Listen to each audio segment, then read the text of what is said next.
അലൈക്കും വറഹ്മത്തുള്ളാഹി വബറകാതുഹു. അൽഹംദുലില്ലാഹ്. പരിശുദ്ധമാക്കപ്പെട്ട റമദാൻ 9 നാം കടന്നു പോയിക്കൊണ്ടിരിക്കുന്നത്. പരിശുദ്ധമാക്കപ്പെട്ട റഹ്മത്തിന്റെ പത്ത് ഏതാനും മണിക്കൂറുകൾക്കകം നമ്മളിൽ നിന്ന് യാത്ര പറയുകയാണ്.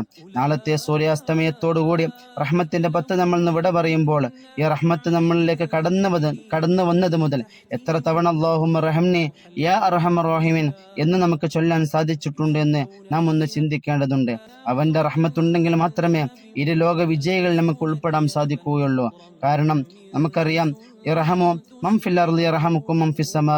നിങ്ങൾ ഈ ഭൂമിയിലുള്ളവരോട് നിങ്ങൾ കരുണ കാണിക്കണം, എങ്കിലേ ആകാശത്തുള്ള ഖാലിക്കായ റബ്ബ് നമ്മളോട് കരുണ കാണിക്കുള്ളൂ. എത്രയോ പാവങ്ങൾ നമ്മൾ ചുറ്റുവട്ടത്തുണ്ട്. നമ്മുടെ മാതാപിതാക്കള്, അതുപോലെ തന്നെ കുടുംബമിത്രാദികൾ, നാമുമായി ബന്ധപ്പെട്ട ഒരുപാട് ആളുകളെ നമ്മളൊക്കെ പല ആവശ്യങ്ങൾക്ക് വേണ്ടി സമീപിക്കുമ്പോൾ എങ്ങനെയാണ് നാം അവരോട് പെരുമാറുന്നത് എന്ന് നാം മനസ്സിലാക്കേണ്ടതുണ്ട്. അവരോടൊക്കെ നമുക്ക് റഹ്മത്ത് ചെയ്യാൻ തൗഫീഖുണ്ടോ, മനസ്സുണ്ടോ, എങ്കിൽ മാത്രമേ ആകാശ ലോകത്തുള്ള റബ്ബ് നമ്മളോട് റഹ്മത്ത് ചെയ്യുകയുള്ളൂ. അപ്പൊ ഏതൊരു വ്യക്തിയോടും നാം എപ്പോഴും റഹ്മത്ത് പുലർത്തേണ്ടതുണ്ട്. നമുക്കറിയാം, നിസ്കാരങ്ങൾക്ക് സുജൂദുകൾക്കിടയിൽ നമ്മൾ പറയാറുണ്ട് റബ്ബി ഗഫിർലി വറഹംനി, അവിടെയും നാം റഹ്മത്ത് ചോദിക്കണം.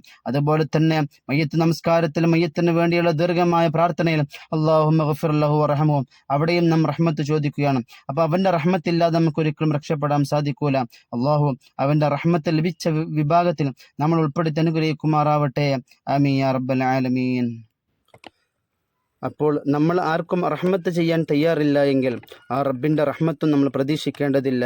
അള്ളാഹു സുബ്ഹാനഹു വ തആല ഒരുപാട് ആളുകൾക്ക് റഹ്മത്ത് ചെയ്യാനും അള്ളാഹുവിൻ്റെ റഹ്മത്ത് നമുക്ക് ലഭിക്കാനും അള്ളാഹു നമുക്ക് തൗഫീഖ് പ്രദാനം ചെയ്യുമാറാവട്ടെ.